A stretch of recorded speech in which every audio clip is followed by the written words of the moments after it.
Hello everyone. So today our session is admission for Canada और जिसमें हम सारा उसका एप्लीकेशन प्रोसेस उसका फंडिंग प्रोसेस सब कुछ जो है वो डिस्कस करेंगे। और आज के हमारे स्पेशल गेस्ट हैं अनीस बाबर जो कि कनाडा से ही पीएचडी कर रहे हैं। और हमारा जो सेशन है इसका स्केड्यूल कुछ इस तरह से है। इसमें हम सबसे पहले डिस्कस करेंगे कि इनकी एप्लीकेशन जो है वो किस टाइम ओपन होती हैं और कौन-कौन सी रिक्वायरमेंट्स होती हैं, प्रोफ़ेसर की एक्सेप्टेंस की ज़रूरत होती है या नहीं होती। इसके अलावा जो है वो फंडिंग की कौन-कौन सी अपॉर्च्युनिटीज़ हैं, रिकमेंडेशन लेटर, रिसर्च प्रपोज़ल और इंटरव्यू और फाइनली वो है हम डिस्कस करेंगे कि इसकी जो आउटकम है वो कितने टाइम पीरियड में आती है। और साथ ही हम ये भी डिस्कस करेंगे कि कनाडा में जो एप्लीकेशन का प्रोसेस है उसमें क्योंकि आमतौर पे फ़ी जो है वो भी रिक्वायर होती है। तो क्या फ़ी वेवर का कोई ऑप्शन मौजूद होता है या आपको जो है फ़ी हर कंडीशन में जो है वो पे करनी पड़ती है? तो ये सारे क्वेश्चन हैं जिनका हम आज अनीस से जो है वो उनकी अपनी जो पॉइंट ऑफ व्यू वो लेंगे क्योंकि ये फ़िलहाल जो कनाडा में जो पीएचडी कर रहे हैं और इनके पास उनका एक प्रैक्टिकल एक्सपीरियंस है। तो अब हम अपने गेस्ट का जो है वो इंट्रोडक्शन करते हैं और उसके बाद हम बाकायदा अपने सेशन का आगाज़ करते हैं। अस्सलाम वालेकुम अनीस। वालेकुम अस्सलाम। थैंक यू इफ्तिखार भाई, आपने मुझे इनवाइट किया। अ, अच्छा इफ्तिखार भाई, मैं कुछ छोटी-मोटी चीज़ें पहले बता देता हूँ, फिर हम स्टार्ट करते हैं। अच्छा, नॉर्मली तो ये है कि आपका सेशन रिलेटेड टू पीएचडी या मास्टर प्रोग्राम के लिए होता है। तो हाँ। इस सेशन में हम हल्का-फुल्का इस चीज़ को भी डिस्कस कर सकते हैं कि कनाडा में आपको मास्टर और पीएचडी के अलावा कुछ लिमिटेड अंडर ग्रेड की स्कॉलरशिप्स भी मिलती हैं। तो वो लोग जो अंडरग्रेड के लिए स्कॉलरशिप पे आना चाहते हैं, उनके लिए भी ये एक इन्फॉर्मेटिव सेशन हो सकता है। तो अब स्टार्ट करते हैं अपना सेशन। तो अपना ब्रीफली इंट्रोडक्शन अनीस भाई कर दें और उसके ओके। बाद फिर हम जो है ना क्वेश्चन करते हैं। अच्छा, नाम तो मेरा आपने पहले ही बता दिया, अनीस बाबर। और मेरा एमफिल काज़िम यूनिवर्सिटी से था। मैं लावल यूनिवर्सिटी के अंदर पीएचडी कर रहा हूँ ऑर्गेनिक केमिस्ट्री में। और मेरा जो एडमिशन यहाँ पे हुआ है वो बेसिकली कनाडा के अंदर 2 तरह के एडमिशन होते हैं। एक, आप डायरेक्ट यूनिवर्सिटी में अप्लाई करते हो सेम लाइक यूएसए। और दूसरा ये कि आप ओपन प्रोजेक्ट के ऊपर compete करते हो। तो मैंने ओपन प्रोजेक्ट पे compete किया था और मैं यहाँ से पीएचडी कर रहा हूँ। थैंक यू अनीस भाई। तो अब हम अपने जो बाकायदा सेशन में जो है क्वेश्चन आंसर जो है उनको स्टार्ट करते हैं। सबसे पहले तो अच्छा। अनीस भाई हम ये बताएँ कि कनाडा में जो है एडमिशन वो यूएसए की तरह स्प्रिंग फॉल में ओपन होते हैं। कौन-सा वहाँ पे सिस्टम एप्लीकेशन की विंडो जो है वो कौन-सी किस टाइम में जो है स्टूडेंट को वहाँ पे अप्लाई करना चाहिए? अच्छा, कनाडा के अंदर ना 3 सेशन चलते हैं। सितंबर इनटेक होती है जो कि फॉल का सेशन कंसीडर होता है। उसके अलावा जनवरी इनटेक होती है जिसको हम विंटर सेशन कंसीडर करते हैं, और मई इनटेक भी होती है। अच्छा, जैसे कि मैंने आपको पहले बताया कि कनाडा बाइलिंगुअल कंट्री है। यहाँ फ्रेंच भी बोली जाती है और इंग्लिश भी। तो दोनों के अंदर एडमिशन की जो डेट्स हैं वो ऑलमोस्ट आप कह लें 80% सेम है, बट कुछ यूनिवर्सिटीज़ ऐसी हैं जो आपको फॉर पीएचडी किसी भी टाइम पे एडमिशन दे देती हैं, अगर आप प्रोफ़ेसर को अप्रोच करते हैं।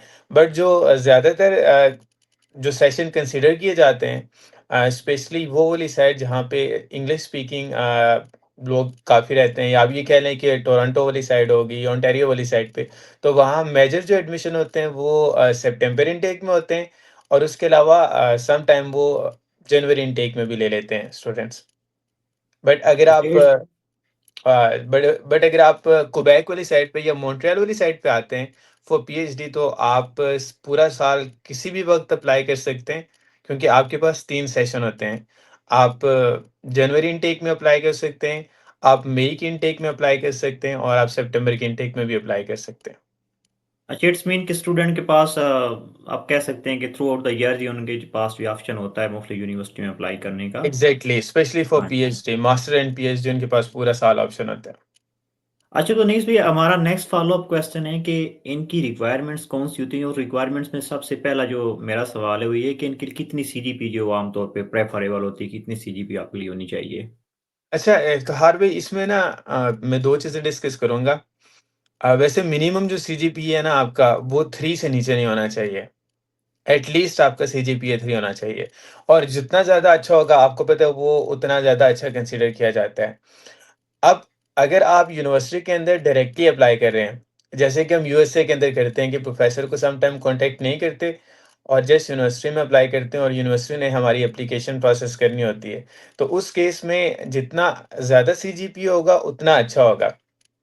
बट अगर आपने ओपन प्रोजेक्ट पे अप्लाई करना है, तो ओपन प्रोजेक्ट में सीजीपीए से ज़्यादा जो चीज़ इम्पोर्टेंट है, वो ये है कि आप उस प्रोजेक्ट को कितना अंडरस्टैंड करते हो और प्रोफ़ेसर जब आपसे इंटरव्यू लेगा, तो वो डिसाइड करेगा कि क्या ये बंदा या बंदी मेरी लैब के लिए सूटेबल कैंडिडेट है या नहीं। तो उस केस में अगर आपका सीजीपीए कम भी हो तो चल जाता है। अच्छा, तो इसी में जो हमारा इसी का फ़ॉलो-अप क्वेश्चन बनता है, वो बनता है कि यहाँ पे क्योंकि 2 सिस्टम है, एक इंग्लिश है, दूसरा फ्रेंच सिस्टम है, तो आम तौर पे लैंग्वेज रिक्वायरमेंट्स यहाँ पे क्या होती हैं कनाडा में? अच्छा, ये आपने एक बड़ा अच्छा क्वेश्चन किया है।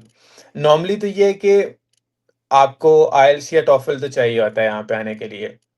अब अगर आप आए क्वेबेक वाली साइड पे, क्योंकि यहाँ पे फ्रेंच मेनली स्पोकन लैंग्वेज है, तो कुछ यूनिवर्सिटीज़ आपको इंग्लिश लैंग्वेज आप ये कह लें कि उसकी उसको डेफर कर देती हैं। वो डिपेंड करता है कि आपका इंटरव्यू कैसा होता है प्रोफ़ेसर के साथ। बट उसमें हुँ, भी कुछ यूनिवर्सिटीज़ ऐसी हैं या हर यूनिवर्सिटी के अंदर बेसिकली हर एक डिपार्टमेंट की अपनी रिक्वायरमेंट है। सम टाइम कुछ डिपार्टमेंट ऐसे हैं जो डेफर नहीं करते, बट सम टाइम कुछ डिपार्टमेंट्स उस चीज़ को डेफर भी कर देते हैं। लाइक आप ये कह लें कि आपको कोई एक्सेप्शनल केस होगा, जिस केस में आपको इंग्लिश रिक्वायरमेंट नहीं चाहिए होगी, बट इंग्लिश आपको पता है इंग्लिश स्पीकिंग कंट्री है, तो अगर आपके पास टोफल या आइल्स होगा, तो आपके लिए ज़्यादा आसानी से आपका एडमिशन हो सकता है। बट हाँ, एक चीज़ यहाँ पे मैं मेंशन कर दूँ, यहाँ पे ना डीईटी टेस्ट नहीं चलता, डुओलिंगो इंग्लिश टेस्ट। यूएसए की कुछ यूनिवर्सिटीज़ उसको एक्सेप्ट कर लेती हैं, बट अगर आप कनाडा में आना चाह रहे हैं, तो आपके लिए या तो आप आइल्स करके आएँ या टोफल करके आएँ, नहीं तो पीटीई भी कर सकते हैं, बट आइल्स या टोफल ज़्यादा अच्छी चीज़ है। हाँ, आप फ्रेंच जो साइड है, जहाँ पे फ्रेंच बोली जाती है, वहाँ ओपन प्रोजेक्ट पे अप्लाई करते हैं, तो आपको शायद आइल्स ना चाहिए हो। अच्छा, इट्स मीन के under under some exceptional cases students को विदाउट आइल्स भी जो है वो एप्लीकेशन के लिए चांस मिल जाता है। एग्ज़ैक्टली, बिल्कुल। वो डिपेंड करता है कि आपका इंटरव्यू कैसा हुआ प्रोफ़ेसर के साथ। एग्ज़ैक्टली। और इसी हमारे रिक्वायरमेंट का ही दूसरा जो बनता है कि यहाँ पे सीवी का कुछ स्पेसिफिक फॉर्मेट होता है या आप कोई भी सीवी का फॉर्मेट जो है वहाँ पे सबमिट करवा सकते हैं लाइक यूरोपास और अच्छा, स्पेसिफ़िक तो सीवी का फ़ॉर्मेट नहीं है, बट मेरी जो डिस्कशन होती थी प्रोफ़ेसर के साथ, स्पेशली इस दफ़ा हमारी एक इफ्तिहार हुई, कोर्ट टू को मीटिंग हुई, तो उसमें मैंने काफ़ी प्रोफ़ेसर के साथ डिस्कस किया, क्योंकि हमारा ग्रुप उसको कंडक्ट करवा रहा था। तो वो हुँ। मेनली ना सीवी के अंदर जो चीज़ें देख रहे होते हैं या उनसे जो मैंने डिस्कस किया, वो ये देख रहे होते हैं कि वो जो प्रोग्राम एडवर्टाइज़ करते हैं, उससे रिलेटेड बच्चे के पास बैकग्राउंड में क्या चीज़ है। और साथ-साथ उन्होंने एक और चीज़ भी मुझे बताई कि आप सीवी के जो हम यूरोपास वाली बनाते हैं, वो एक्सेप्टेबल है, आप वो भी यूज़ कर सकते हैं या आप नॉर्मल सीवी भी यूज़ कर सकते हैं। बट एक चीज़ जो बड़ी इम्पोर्टेंट है, वो ये है कि फ़ॉर्मेटिंग बड़ी ध्यान से आपने करनी है। और फिर वहाँ आप जो इंग्लिश लिख रहे हो, उसके अंदर आपकी जो ग्रामर है, वो किस तरह की है, आपको कॉमास वगैरह का पता है या नहीं पता? क्योंकि देखें, आप पीएचडी के लिए एडमिशन ले रहे हैं। तो प्रोफ़ेसर या सुपरवाइज़र ये आपसे एक्सपेक्ट करता है कि ये बंदा आएगा, इसने काम करना है, इसने आके पेपर लिखना है। तो अब जब वो आपका पहला डॉक्यूमेंट सीवी आपका पहला डॉक्यूमेंट है और ईमेल, तो जब वो वहाँ पे ही उसको मिस्टेक्स नज़र आती है ना, तो वो उसी फ़ेज़ पे कहते हैं कि अच्छा ठीक है, I don't want to take this student. तो अगर आप वहाँ हुँ। पे बेशक आप उसको सिंपल बनाएँ, बट उसमें मिस्टेक्स नहीं होनी चाहिए। मिस्टेक्स नहीं और होनी चाहिए। बिल्कुल, और दूसरा ये कि बहुत ज़्यादा चीज़ें भी नहीं मेंशन करनी चाहिए, क्योंकि सम टाइम ये होता है कि यहाँ पे इंटरव्यू लाज़मी प्रोफ़ेसर कंडक्ट करते हैं और वो इंटरव्यू में जो-जो आपने सीवी के अंदर लिखा होता है, वो उससे रिलेटेड आपसे पूछते हैं। तो अगर वो आप उसका आंसर नहीं कर सकते, तो इसका मतलब ये है कि आपने वो काम नहीं किया हुआ, तो उसी फ़ेज़ पे रिजेक्ट कर देते हैं। यहीं पे मैं एक बात ऐड करना चाहता हूँ, तो एक दफ़ा मेरा जो है वो ऑल्दो मुझे पोज़ीशन बाद में ऑफ़र वहाँ से हुई थी, क्योटो जापान में मेरा जो है वो एक इंटरव्यू हुआ। जी, जी। तो वो मुझे तो यही था कि पैनल में कोई 1-2 बंदे ही होंगे और बस कोई इतना मसला नहीं है। तो इंटरव्यू स्टार्ट होगा तो पैनल में मुझे पता चला था उस पर पैनल में 7 जो है प्रोफ़ेसर बैठे हुए हैं। वो क्वेश्चन कर रहे हैं, एक मैं को आंसर दे रहा हूँ, उसी से दूसरा फ़ॉलो-अप क्वेश्चन कर रहा है। बाद में जो साथ में एंड पे पता चला कि उन्होंने साथ मेरी सीवी ओपन की हुई है। जो वो क्वेश्चन पूछते हैं, मेरे पेपर ओपन करते हैं, अच्छा बताएँ कि ये आपने यहाँ पे सीएनटीज़ का बताया कि इनको मैंने एक्टिवेट किया, तो बताएँ इनको कैसे एक्टिवेट किया था और उनका साइज़ जो इंटर लेयर स्पेसिंग है, वो कितनी बताई। तो मैंने कहा कि ये वाला सही इंटरव्यू, और वो इंटरव्यू मेरा 50 मिनट का हुआ। तो इट्स मीन कि जो कुछ आपने सीवी मेंशन करना है, एक तो आपने इंटरव्यू से पहले उसको पढ़ना है अच्छे से कि मैंने क्या लिखा हुआ है। अगर आपके पब्लिकेशंस हैं तो पब्लिकेशन को एक दफ़ा आपने गो थ्रू करना है और उसके बाद इंटरव्यू पे जाना। ये ना हो कि आपसे वो क्वेश्चन पूछे, हमने कहा ये पेपर तो मेरा है लेकिन इसलिए मुझे इसका याद नहीं, तो इट्स मीन को अल्टीमेटली आपकी जो रिजेक्शन वहाँ से हो जाएगी। इसमें मैं एक और चीज़ भी ऐड कर दूँ। मेरी एक डिस्कशन हुई तो उसमें ना मतलब किसी एक स्टूडेंट ने एक प्रोफ़ेसर को अपनी सीवी भेजी और उसने अ, एमएस के दौरान ना 14 पब्लिकेशंस की। अच्छा, अब ना वो प्रोफ़ेसर वहाँ पे बैठ के मतलब डिस्कस कर रहे थे, जब मैंने ये उससे क्वेश्चन किया तो उसने मुझे कहा, "Anees, do you think a person can publish 14 papers within a time span of 1 year? Is it possible in chemistry?" तो अब मैं आगे क्या जवाब दूँ? क्योंकि अब आपको अच्छे से पता है कि आप एक प्रोजेक्ट कर रहे हो तो सम टाइम वो एक प्रोजेक्ट 2-3 साल भी ले जाता है। हुँ। एटलीस्ट तो आपको 1 साल तो चाहिए, या बहुत भी कम अगर किसी ने जल्दी काम करना है ना तो 6 मंथ में आप 1 पेपर या 8 मंथ में 1 पेपर निकाल सकते हैं। तो सम टाइम बहुत ज़्यादा पेपर ऐड करना भी ना, स्पेशली इन कनाडा, मुझे लगता है कि ये नेगेटिव इम्पैक्ट पड़ते हैं। अच्छा, तो अनीस हमारा अब नेक्स्ट क्वेश्चन इसका बनता है कि कनाडा में अप्लाई करने के लिए प्रोफ़ेसर की एक्सेप्टेंस जो मैंडेटरी होती है या बस मैंडेटरी नहीं होती, अगर कोई आपको रिप्लाई कर दे वेल एंड गुड, अदरवाइज़ आप जो जनरल पूल में अप्लाई कर सकते हैं?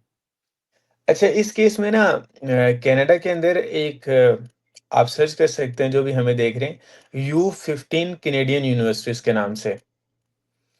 ये 15 यूनिवर्सिटी हैं कनाडा के अंदर जो तकरीबन जिनको $6 बिलियन मिलते हैं एनुअली, और ये 80% स्टूडेंट रिक्रूट करते हैं।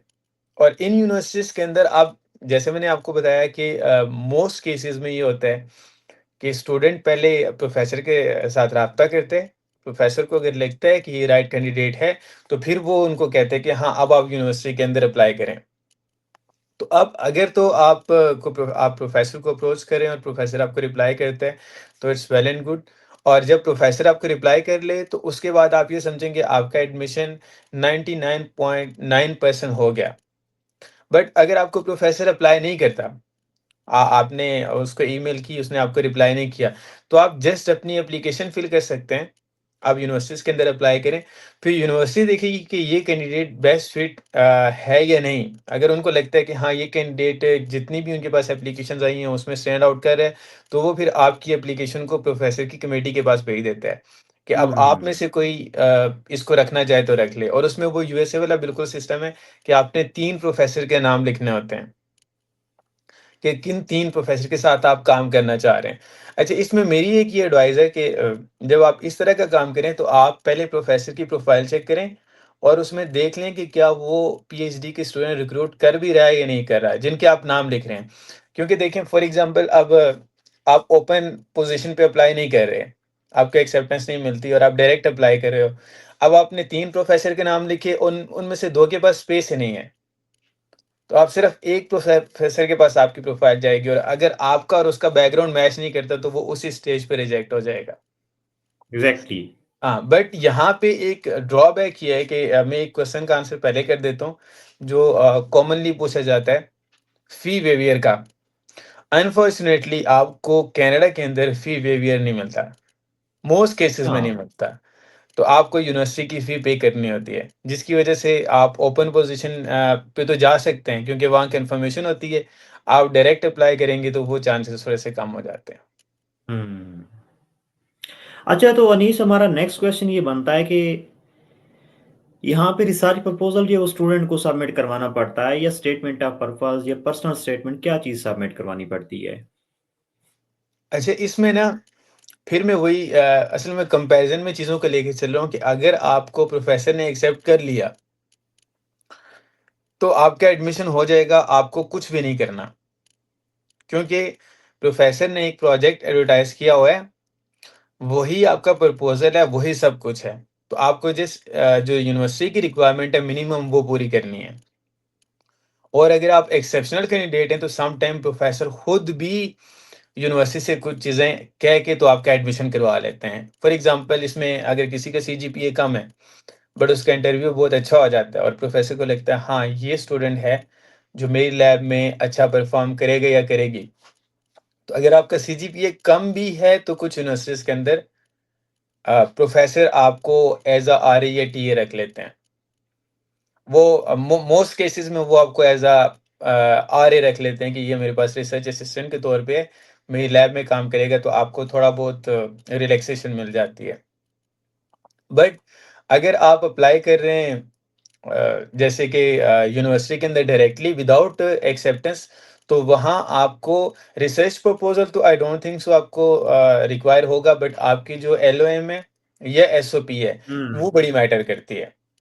उसमें आप किस तरह से अपने आप को एक्सप्रेस करते हो, उसकी बेस पे आपका एडमिशन होगा। अच्छा, यहाँ पे एक पॉइंट मैं भी ऐड करना चाहता हूँ कि इनकी कुछ यूनिवर्सिटी की रिक्वायरमेंट जो बड़ी बड़ी सख्त किस्म की रिक्वायरमेंट है। जैसे यूनिवर्सिटी ऑफ ब्रिटिश कोलंबिया है, वहाँ पे एक प्रोफ़ेसर के साथ मेरा इंटरव्यू हुआ। प्रोफ़ेसर ने मुझे फंडिंग दे दी, डिपार्टमेंट ने मेरी प्रोफ़ाइल को आगे जो है ओके करके जो है वो ग्रेजुएट स्कूल को ओके कर दिया। प्रोफ़ेसर की मुझे ईमेल आ गई कि इस वीक में आपको जो है एडमिशन लेटर मिल जाएगा।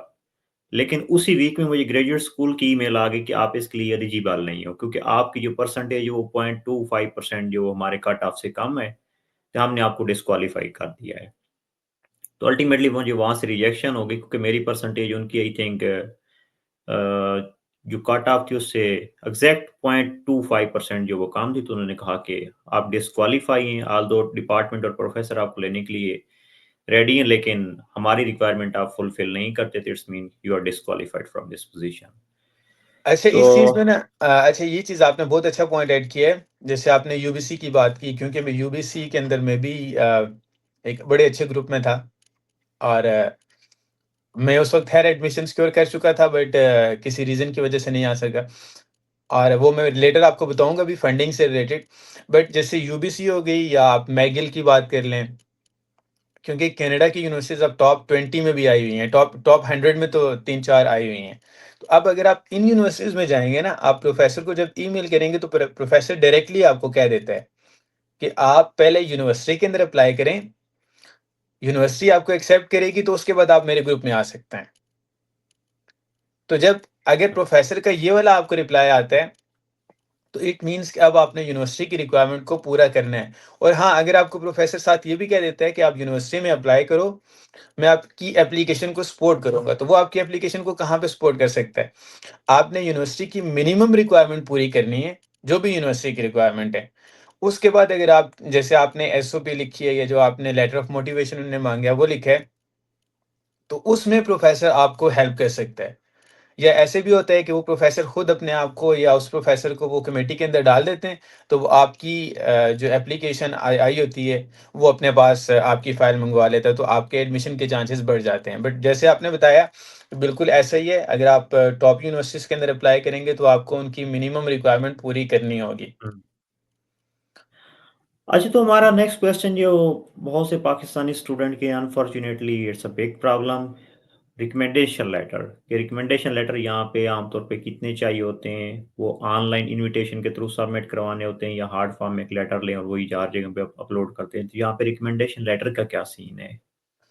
अच्छा, रिकमेंडेशन लेटर, मेरा जो यूबीसी का एक्सपीरियंस था, उसमें रिकमेंडेशन लेटर के लिए आपने जस्ट ईमेल लिखनी होती है, जैसे हम यूएसए के अंदर करते हैं, यूनाइटेड स्टेट में।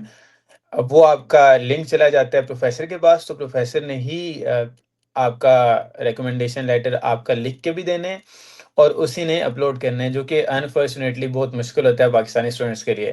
क्योंकि वो 20-20, 25-25 यूनिवर्सिटीज़ में अगर अप्लाई कर रहे हैं, तो मुझे समहाउ ये भी लगता है कि जो प्रोफ़ेसर है उनके लिए भी मुश्किल होता है कि वो 20-20, 25-25 यूनिवर्सिटीज़ में हर एक बच्चे का एड रिकमेंडेशन लेटर अपलोड करें। अच्छा, कुछ यूनिवर्सिटीज़ ऐसी हैं जहाँ पे वही अगेन फिर वही बात आ जाएगी, क्योंकि जो मेरा ओपन प्रोजेक्ट पे एडमिशन हुआ, उसमें मेरा एक्सपीरियंस थोड़ा-सा डिफरेंट था, और जो मेरा डायरेक्ट यूनिवर्सिटी के अंदर हुआ था, वो थोड़ा-सा एक्सपीरियंस डिफरेंट था। ओपन प्रोजेक्ट पे आपको रिलैक्सेशन मिल जाती है। उसमें आप प्रोफ़ेसर का नाम लिख देते हो, और आप हार्ड फॉर्म में भी रिकमेंडेशन अपलोड कर सकते हो। 3 रिकमेंडेशन चाहिए होती हैं, फिर भी वो आपकी रिकमेंडेशन के लिए ना प्रोफ़ेसर को ईमेल लाज़मी करते हैं। स्पेशली एक प्रोफ़ेसर जो आपका पोटेंशियल एडवाइज़र रहा है ड्यूरिंग योर एमएस डिग्री। उसका जवाब देना बड़ा इम्पोर्टेंट है। और मैं अभी लास्ट वीक में मेरा एक एक्सपीरियंस हुआ, क्योंकि एक नया स्टूडेंट रिक्रूट किया गया, तो उसको 2 मंथ सिर्फ़ मेरे वाला जो प्रोफ़ेसर था, उसने बैकग्राउंड चेक पे रखा। वो फ्रांस से मास्टर करके यहाँ पीएचडी करने के लिए आ रहा था, तो जस्ट 2 मंथ उसको लेट किया इस वजह से कि वो उसके प्रीवियस प्रोफ़ेसर से मीटिंग कर रहा था कि ये बंदा किस तरह का था, इसका बिहेवियर वहाँ पे किस तरह का था और इसने किस तरह का काम किया है, उसको रखने से पहले। तो ये बड़ी इम्पोर्टेंट चीज़ है। नहीं, समहाउ जो चीज़ें बहुत एक्सट्रीम पे चली जाती हैं, बहुत वो फुल फुल फ्लेज जो है उनका बैकग्राउंड चेक किया जाता है कि बंदा जो कैसा कोई सम टाइम प्रॉब्लमैटिक बिल्कुल। स्टूडेंट तो नहीं है। असल में कुछ एक्सपीरियंस ना यहाँ पे हार्श किस्म के प्रोफ़ेसर को फ़ील करने पड़ते हैं। बिलीव करें, तो मैं चाइना में भी कुछ अर्सा रहा हूँ और फ़ॉर्च्यूनेटली मेरा चाइना का एक्सपीरियंस भी काफ़ी अच्छा रहा। इवन दो कि मैंने काफ़ी लोगों से सुना कि वहाँ प्रोफ़ेसर बड़े रूड होते हैं, बट मैं जिस प्रोफ़ेसर के पास था, उसका काम भी बहुत अच्छा था। केमिस्ट्री में अब आप खुद देखिए, ग्वांटी या नेचर कम्युनिकेशन में आपका पेपर जा रहा है, तो वो बड़ा अच्छा ग्रुप होता है। बट यहाँ और वहाँ में जो डिफ़रेंस है, वो ये है कि यहाँ professor is like your friend. वो आपके साथ बैठा हुआ है और वो आपसे ये एक्सपेक्ट करता है कि जब आप उसके साथ गपशप करें, तो आप प्रोडक्टिव बात करें। मतलब कोई हुँ। इस तरह की बात ना हो। अब देखें, मैं ये चीज़ असल में मेंशन नहीं करना चाहता, बट मैंने खुद इस चीज़ को देखा कि इफ्तिखार भाई, आप देखें एक पीएचडी का स्टूडेंट, फॉर एग्ज़ाम्पल आप प्रोफ़ेसर हैं, आपने एक फंड उसको दिया, आपने उसको रखा, अच्छा ये कोई प्रॉब्लम सॉल्व करेगा। और पीएचडी का स्टूडेंट आपसे आके ये पूछ ले कि आप मेरी हेल्प नहीं करते, आप मुझे ये बताएँ कि रिएक्शन कैसे लगाते हैं? राउंड बॉटम फ्लास्क क्या होती है? रिफ्लक्स के रिएक्शन कैसे करने हैं? या आपसे पूछ ले कि ये मुझे ना मिलीमोल स्केल के रिएक्शन लगाने नहीं आते, मोलर सॉल्यूशन कैसे बनाते हैं? तो आपका रिएक्शन क्या होगा? बड़ी तो एनाइंग सम सिचुएशन बन जाती है ना कि स्टूडेंट को हाँ, बिल्कुल फंडामेंटल चीज़ों का ही पता नहीं होता। तो वो फिर सर पकड़ के बैठ जाते हैं कि हमने तो फंड भी दिए हुए हैं, हमने हर और उनकी अगर आप सीवी देखें ना, अब सम टाइम कुछ जगहों पे ऐसे होता है कि वो सीवी देख के भी कुछ प्रोफ़ेसर इम्प्रेस हो जाते हैं, तो वो तो हायर कर लेते हैं। तो इन चीज़ों से बंदे को बचना चाहिए, अगर ये बेसिक चीज़ें आपको आती हैं, तो आई डोंट थिंक सो कि यहाँ पे प्रॉब्लम होती है। अच्छा, हमारा नेक्स्ट क्वेश्चन ये बनता है कि यहाँ पे इंटरव्यू भी जो एडमिशन से पहले तकरीबन मैंडेटरी होता है या समहाउ जो आपके इंटरव्यू का वेवर भी होता है कि इंटरव्यू आपका कमेटी नहीं, के अंदर नहीं होती? इंटरव्यू आपका लाज़मी होता है। अच्छा, मोस्ट ऑफ द इसमें केसेस दोनों यानी केसेस वो में, हाँ, आइदर आप डायरेक्ट अप्लाई कर रहे हैं यूनिवर्सिटी के अंदर, या आप अप्लाई कर रहे हैं फंडेड पोज़ीशन के लिए। ऑब्वियसली जब आप फंडेड पोज़ीशन के लिए अप्लाई कर रहे हैं, तो खाली आपने अप्लाई नहीं किया। एक प्रोजेक्ट एडवर्टाइज़ होगा, तो उसपे हर दुनिया के हर कोने से लोग अप्लाई कर रहे होते हैं। और इवन आपको ये बात सुन के हैरानगी होगी कि सम टाइम, जैसे अब कनाडा है, एक प्रोजेक्ट एडवर्टाइज़ हुआ, तो यूएसए का लड़का भी अप्लाई कर रहा है।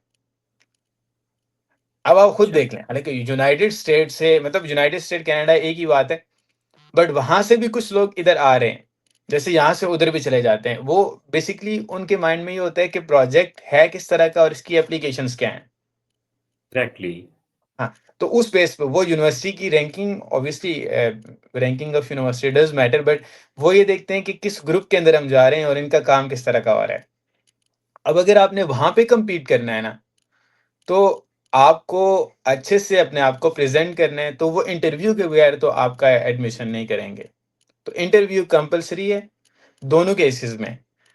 ओपन प्रोजेक्ट पे आपका इंटरव्यू पहले होता है, प्रोफ़ेसर चेक करता है, सम टाइम वो एक से ज़्यादा इंटरव्यू भी ले लेता है, बट वो एक ही इंटरव्यू के अंदर जज कर लेता है कि ये मेरी लैब के लिए गुड कैंडिडेट है या नहीं। और एग्ज़ैक्टली। अगर आपको उसने एक्सेप्ट कर लिया, तो इसका मतलब ये है कि आपके चांसेस बढ़ जाते हैं एडमिशन के।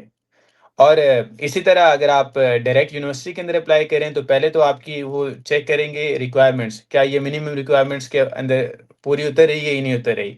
उसके बाद सेकंड स्टेप में वो आपकी एप्लीकेशन को भेजेंगे एक्सपर्ट के पास, जिनने बाकी रिक्वायरमेंट्स चेक करनी है।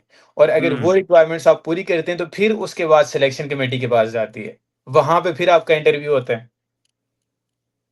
अच्छा, इसके बाद हमारा एक बहुत अहम क्वेश्चन है कि फंडिंग की कितने यहाँ पे कितनी टाइप्स हैं फंडिंग की कनाडा में? अगर किसी स्टूडेंट का एडमिशन हो तो उसको फंडिंग लाजमी मिलती है, या funding some of without funding भी एडमिशन स्टूडेंट को क्या क्या अपॉर्चुनिटीज हैं इसके लिए? अच्छा, जो फंडिंग है ना मास्टर और पीएचडी के लिए, स्पेशली पीएचडी के लिए, कनाडा में फंड थोड़े से कम मिलते हैं।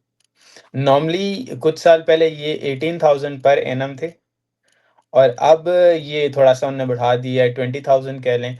आप ये कह लें कि एक मैं अगर आपको एक रेंज बताऊँ, तो 18,000 से लेके 24,000 के दरमियान में पर एनम आपको ये फंड प्रोवाइड करते हैं। अब अगर आप आ रहे हैं क्वेबेक वाली साइड पे, जिसमें 5-6 यूनिवर्सिटीज़ आ जाती हैं, तो यहाँ आपको फंड सम टाइम थोड़ा ज़्यादा भी दे देते हैं। उसकी रीज़न ये है कि आपने ना फ़ी खुद से पे करनी होती है, अच्छा, यानी फी इंटरनेशनल वेवर नहीं स्टूडेंट होता ट्यूशन अ, फी का? एक्चुअली वो आपको फ़ी एग्ज़ेम्पशन स्कॉलरशिप देते हैं, सेकंड एंड थर्ड साइकिल में। वो फ़ीस आपके अकाउंट में आती है, बस आपने सबमिट करवानी है। अच्छा।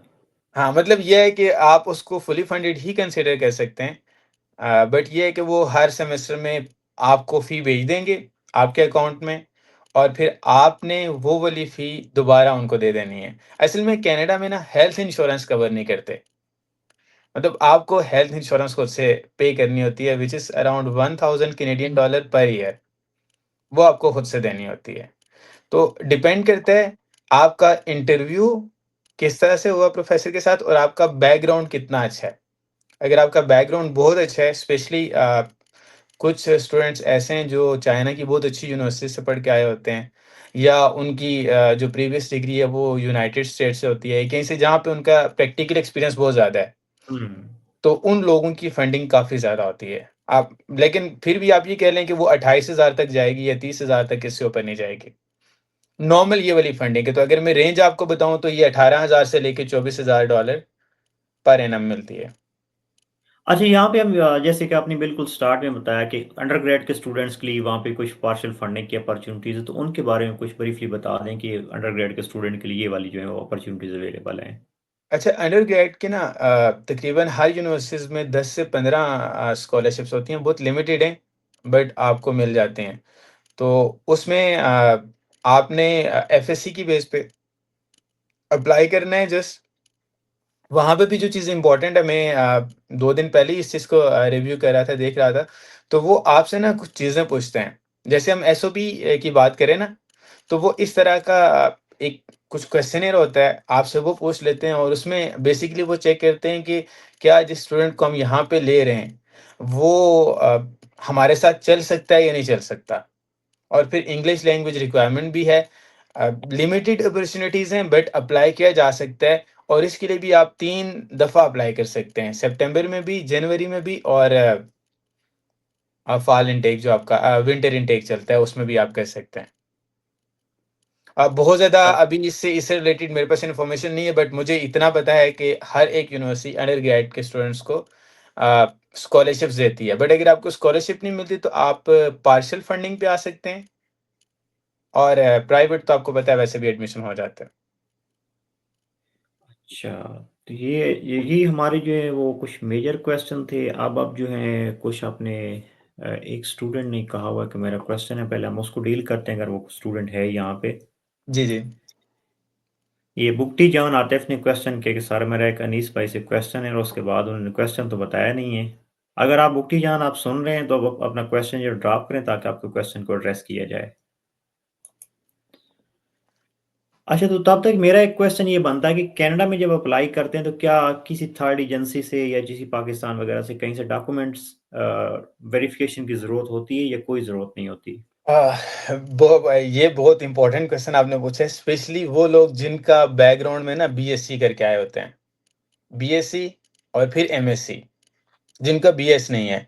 तो जब आप अप्लाई करेंगे तो आपको अपने डॉक्यूमेंट्स की एवल्यूएशन करवानी पड़ेगी और वो एक जैसे हम यूएसए के अंदर इफ्तिहार भी करवाते हैं, डब्ल्यूईएस से एवल्यूएट करवाते हैं। हाँ। तो यहाँ पे भी आपको सेम उसी तरह से एवल्यूएशन करवानी पड़ती है।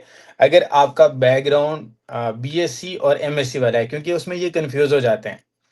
क्योंकि बीएससी में पाकिस्तान में आपने अगर पाकिस्तान से बीएससी किया तो उनने ना परसेंटेज और ग्रेडिंग नहीं लिखी होती। मतलब किस परसेंटेज पे क्या ग्रेड या क्या सीजीपीए बनता है, वो चीज़ मेंशन नहीं की होती और क्रेडिट आवर्स भी मेंशन नहीं होते।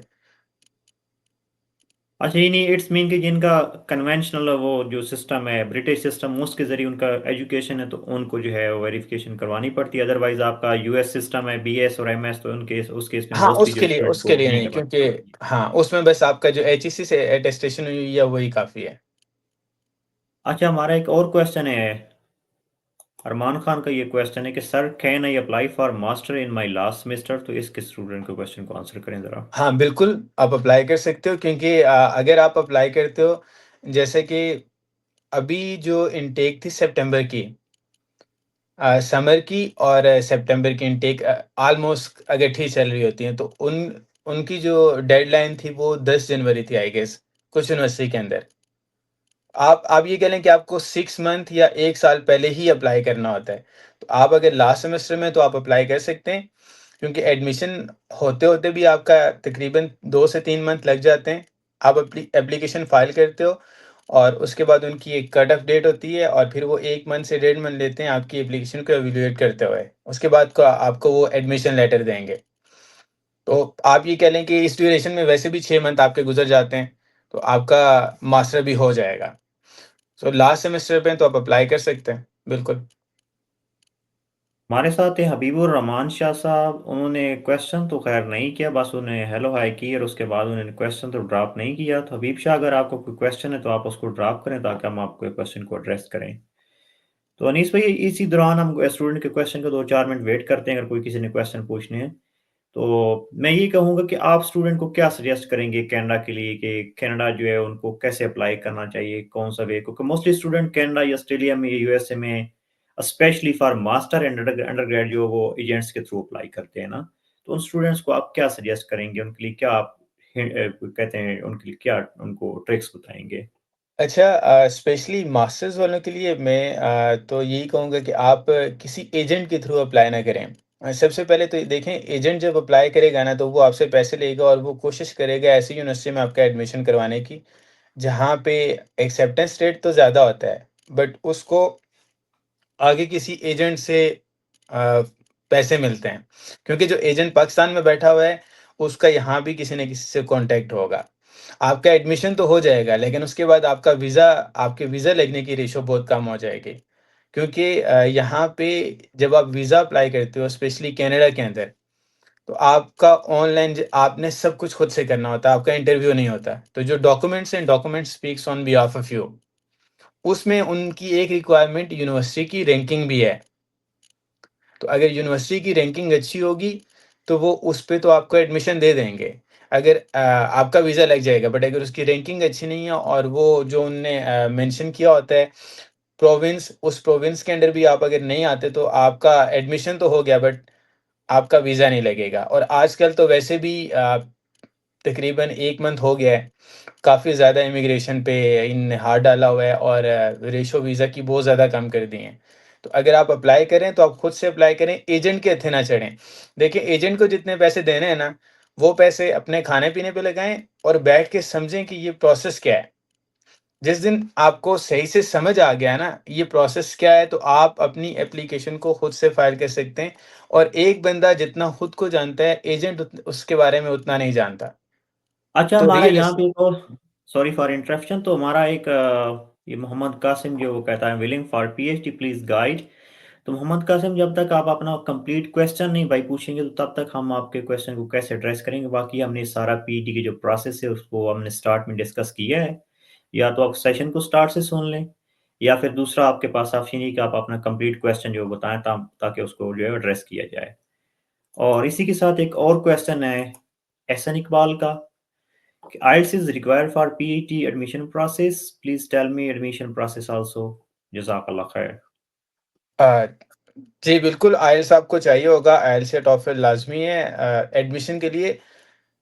डिपेंड करता है आप किस यूनिवर्सिटी में जा रहे हैं। जैसे कि अगर आप अप्लाई करते हैं जो फ्रेंच बेस्ड यूनिवर्सिटीज़ हैं, जिनमें मैकगिल भी आती है, इसके अलावा कनकोडिया यूनिवर्सिटी है, यूनिवर्सिटी द मॉन्ट्रियल है एंड यूनिवर्सिटी ऑफ लावाल है। और इनमें से 3 यूनिवर्सिटीज़ U15 का हिस्सा भी हैं, जिनमें यूनिवर्सिटी ऑफ लावाल है, इसके अलावा मैकगिल है और यूनिवर्सिटी द मॉन्ट्रियल है। अच्छा, इनके अंदर आप जिस प्रोग्राम के अंदर अप्लाई कर रहे हैं ना, आपको खुद से देखना भी है। आप जस्ट उस यूनिवर्सिटी की वेबसाइट खोलें और उसमें चेक करें कि उनने एग्ज़ेम्पशन दी है या नहीं दी। क्योंकि मोस्ट केसेज़ में ना एग्ज़ेम्पशन दी होती है और उन्होंने मेंशन किया होता है कि अगर आपकी प्रीवियस डिग्री इंग्लिश में है, तो आपके इंटरव्यू की बेस पे हम आइल्स को वेव ऑफ कर देंगे। अच्छा, यहाँ पे मोहम्मद कासिम का क्वेश्चन उन्होंने दोबारा से बताया है, guide about admission process and criteria. तो मोहम्मद कासिम, ये वाला जो प्रोसेस है एडमिशन प्रोसेस और क्राइटेरिया, ये हमारा सेशन का सेकंड क्वेश्चन था। तो प्लीज़ जैसे ही हमारा सेशन एंड होता तो उसके बाद हम इसको जो है आप बिल्कुल सही से सुन सकते हैं।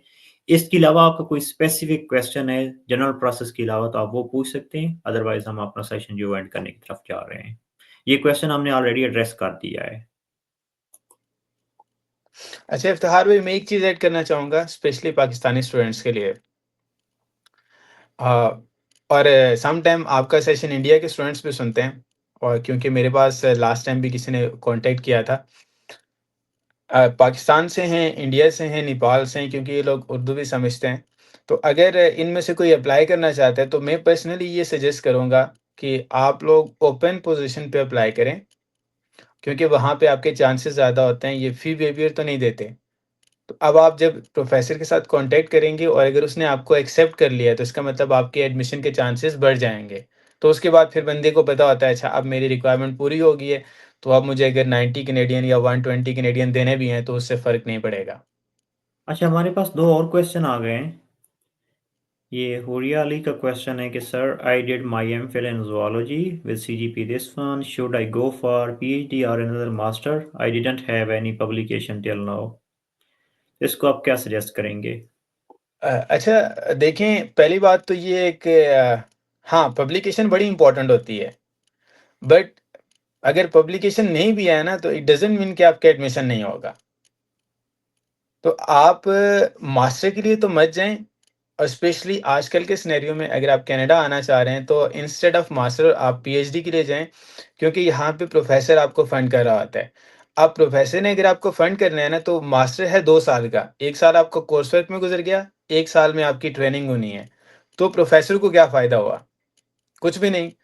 तो प्रोफ़ेसर मास्टर के स्टूडेंट्स बहुत कम लेते हैं, और अगर वो मास्टर का स्टूडेंट लेते भी हैं, तो वो यहाँ जब आप पहुँचते हैं, तो वो उनसे पूछ लेते हैं कि आप मास्टर लीडिंग टू पीएचडी में आ जाएँ। तो आप पीएचडी के लिए अप्लाई करें, आपके चांसेस काफ़ी ज़्यादा होंगे। इसी तरह हमारा एक और क्वेश्चन का ये अबू बकर हफीज़ का क्वेश्चन है कि स्टडी गैप कितना एक्सेप्टेबल है?